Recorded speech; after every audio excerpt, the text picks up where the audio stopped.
Hello, I'm excited to read to you a few paragraphs from my book, Maame. Join me.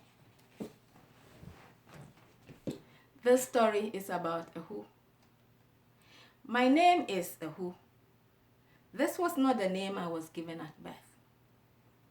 Like all girls and boys in my community, I had a name that matched my gender and day of birth. As a girl born on Friday, I was called Afiba.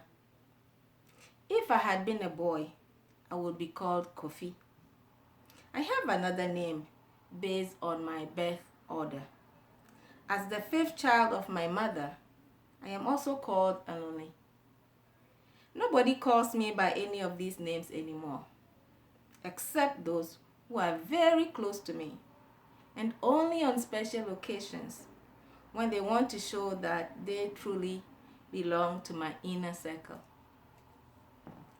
I am told that my father had to wait until I was 6 months old before naming me after his aunt, Maame Hu, because it was not uncommon for babies to die at birth or soon after. Perhaps giving newborn babies a generic name was my people's way of not becoming too attached to them in case they died early. Childbirth in my community is not an easy matter. That is why new mothers are kept indoors until they are ready, when they are brought out with great fanfare. These and other thoughts flood through my head as I lie in this makeshift enclosure of raffia sticks and thatch.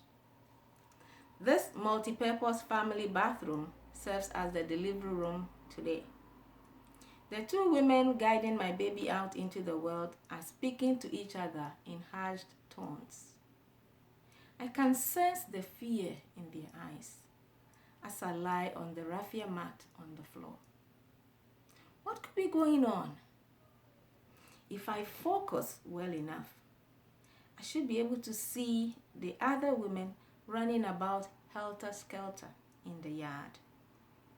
I love these enclosures of raffia sticks and thatch because they allow air to flow in freely, a real relief in this tropical, steamy hot weather. And they also allow one to peep out and hear everything that's going on. They did hang cloth curtains on the walls to ensure my privacy, but that's least on my mind. Who cares about privacy when I'm going through intense pain with every contraction? At 24, this is my fourth pregnancy. I hadn't expected the delivery to be as difficult. My other 3 pregnancies were fairly easy, at least by the standards of what can happen to a pregnant woman in our village.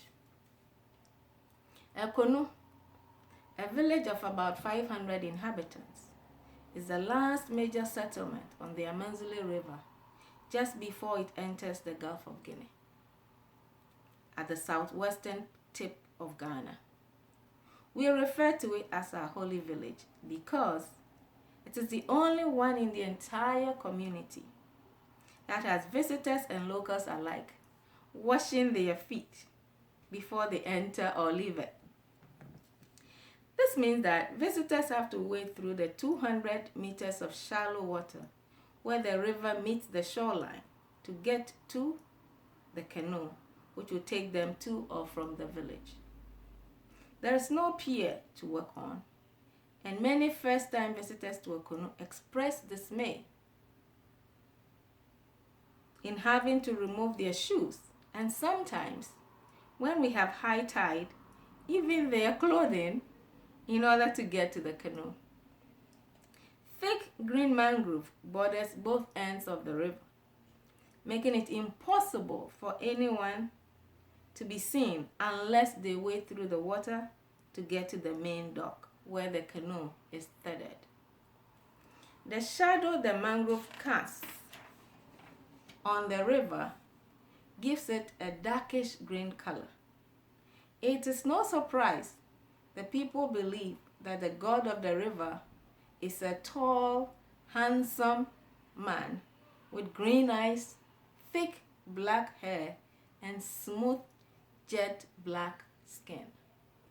Thank you so much for joining me. Talk to you again soon. Bye-bye.